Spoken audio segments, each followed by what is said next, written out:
முரசொலி வெளியிட்டுள்ள தலையங்கத்தில், இந்தியாவின் 52வது உச்சநீதிமன்ற தலைமை நீதிபதியாக பொறுப்பு வகித்து கடந்த நவம்பர் 23ஆம் தேதி ஓய்வு பெற்ற மாண்புமை B.R. கவாய் தனது பணிக்காலத்தில் இந்திய நாட்டுக்கு நல்ல பல நீதிகளை சொல்லி சென்றிருக்கிறார் என தெரிவிக்கப்பட்டுள்ளது. தலைமை நீதிபதிக்கு இதுவரை வரலாற்றில் இல்லாத வகையில் அவமானம் இழைக்கப்பட்டது. நீதியரசர் கவாய் மீது டெல்லி வழக்கறிஞர் ராகேஷ் கிஷோர் என்பவர் கடந்த மாதம் காலணியை வீசினார். சனாதன தர்மத்தை அவமதிப்பதை பொறுத்து கொள்ள முடியாது என அந்த வழக்கறிஞர் தொடர்ந்து கத்தி கூச்சல் போட்டுள்ளார். அவர் மீதும் இதுவரை எந்த நடவடிக்கையும் இல்லை. கேட்டால் அவர் மீது நடவடிக்கை எடுக்க வேண்டாம் என்று தலைமை நீதிபதியே சொல்லிவிட்டார் என்கிறார்கள். நடவடிக்கை எடுக்க வேண்டாம் என்பது அவரது பெருந்தன்மையாக இருக்கலாம். ஆனால் தலைமை நீதிபதியின் மாண்பை காக்க வேண்டியது ஒன்றிய அரசின் பொறுப்பு அல்லவா என கேள்வி எழுப்பியுள்ள முரசொலி அதை கூட செய்யவில்லை என விமர்சித்துள்ளது. அரசுக்கு எதிரான வழக்கை தனது தலைமையிலான அமர்வு விசாரிப்பதை ஒன்றிய அரசு விரும்பவில்லை என்று வெளிப்படையாக தலைமை நீதிபதி B.R. கவாய் குற்றஞ்சாட்டினார். பல்வேறு தீர்ப்பாயங்களின் தலைவர்கள் மற்றும் உறுப்பினர்களின் சேவைக்கான நிபந்தனைகளை ஒரே மாதிரியாக்கும் தீர்ப்பாய புனரமைப்பு சட்ட விவகாரம் தொடர்பாக ஒன்றிய அரசுக்கு எதிராக பல்வேறு மனுக்கள் உச்சநீதிமன்றத்தில் தாக்கல் செய்யப்பட்டன. இந்த மனுக்கள் தலைமை நீதிபதி B.R. கவாய் மற்றும் நீதிபதி வினோத் சந்திரன் ஆகியோர் அடங்கிய அமர்வில் விசாரிக்கப்பட்டு வரும்போதே 5 நீதிபதிகள் அமர்வு விசாரிக்க வேண்டும் என்று ஒன்றிய அரசின் சார்பில் மனு தாக்கல் செய்யப்பட்டது. இதனை தலைமை நீதிபதி கவாய் தள்ளுபடி செய்ததையும் முரசொலி நினைவு கூர்ந்துள்ளது. அரசுக்கு எதிரான வழக்கை தனது அமர்வு விசாரிப்பதை ஒன்றிய அரசு விரும்பவில்லை என்று நினைக்கிறேன். விரைவில் நான் ஓய்வு பெறப் போவதால் ஒன்றிய அரசு இப்படியான செயலை எடுத்திருக்கலாம் என்று தலைமை நீதிபதி வெளிப்படையாக வருந்தினார்.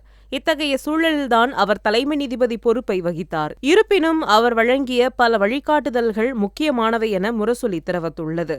மக்களால் தேர்ந்தெடுக்கப்பட்ட மாநில சட்டமன்றங்களின் உரிமையை நிலைநாட்டியது மாண்புமை தலைமை நீதிபதி கவாய் அமர்வு.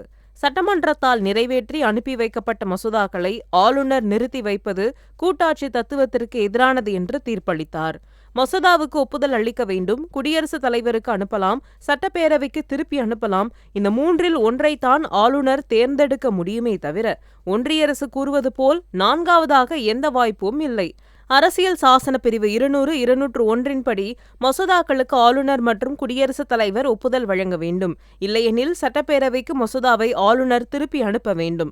மசோதாக்கள் மீது முடிவெடுக்காமல் காலவரம்பின்றி கிடப்பில் வைக்க ஆளுநருக்கு அதிகாரம் கிடையாது.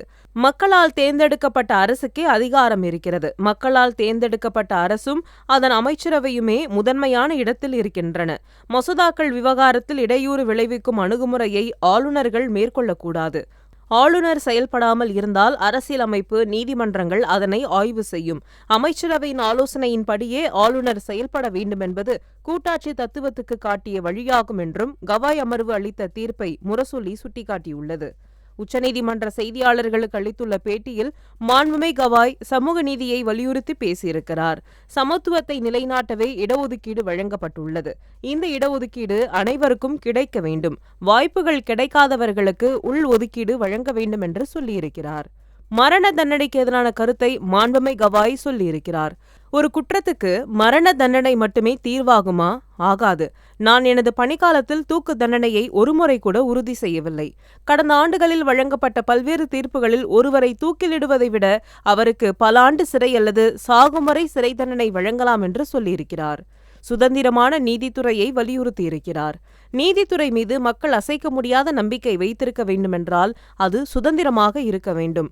அது தொடர்ந்து நிலைநிறுத்தப்பட வேண்டும் என்று சொல்லியிருக்கிறார்.